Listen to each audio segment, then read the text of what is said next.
राजस्थान की भाजपा सरकार प्रदेश में डिस्टर्ब्ड एरियाज के संबंधित विधेयक लाने की मंशा बना चुकी है और यहां पर बात करने के लिए मेरे साथ विधि मंत्री जोगाराम पटेल हैं।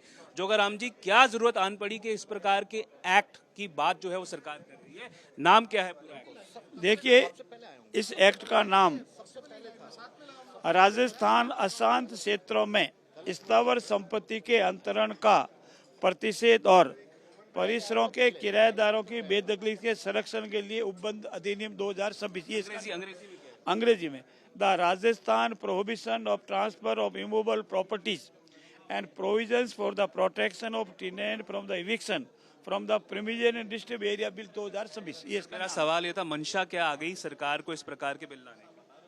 काफी लंबे समय से सरकार के पास इनपुट आ रहा था, ऐसी सूचनाएं मिल रही थी कि कुछ एरिया जो है वहाँ समुदाय विशेष का असंतुलन हो रहा है, शांति मतलब जनसंख्या उनकी बढ़ रही है। हाँ, जनसंख्या असंतुलन हो रहा है।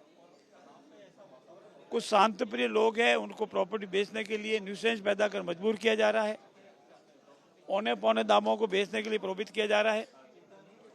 ऐसी परिस्थितियों में सरकार ने यह गंभीरता से विचार किया कि सभी को अपना संपत्ति अधिकार बरकरार रहे, स्वतंत्र भाव से अपनी संपत्ति बेचे या खरीदे, उसमें कोई डिस्टर्बेंस नहीं, लेकिन किसी को न्यूसेंस करके प्रॉपर्टी बेचने के लिए मजबूर करना, पौने पौने दामों में खरीदना, न्यूसेंस करना, दंगे कराना, दंगे वाले एरिया में प्रॉपर्टी खरीदने बेचने पर मजबूर करना, इन सब के लिए इस कानून को लाने का सरकार ने विचार किया, इसीलिए कानून लाने का विचार है।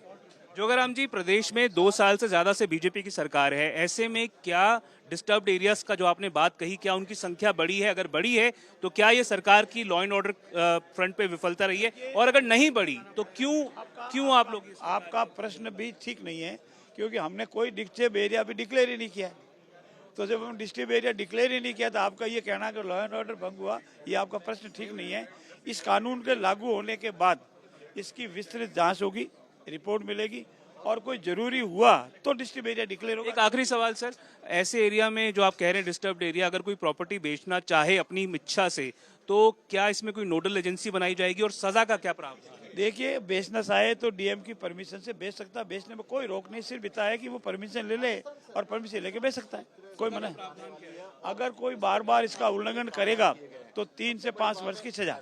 तो ये थे राजस्थान सरकार के विधि मंत्री जोगाराम पटेल, साफ तौर पर इस प्रकार की बात कर रहे हैं कि डिस्टर्ब्ड एरियाज जो हैं वो जहां पर इनके हिसाब से समुदाय विशेष के जनसंख्या में इजाफा हुआ है, संतुलन हुआ है जनसंख्या में, वहां पर इस प्रकार के, और जो जहां पर एक हिस्ट्री रही है डिस्टर्बेंस की, और उसके अलावा जहां पर औने पौने दामों पर इनके हिसाब से प्रॉपर्टीज बेची गई हैं, ऐसे एरियाज में राजस्थान की सरकार एक बड़े कदम के तहत डिस्टर्ब्ड एरियाज बिल लाने की बात कर रही है विधानसभा के सत्र में। कैमरा पर्सन निखिल शर्मा के साथ देवंकुर वधावन, जयपुर आज तक।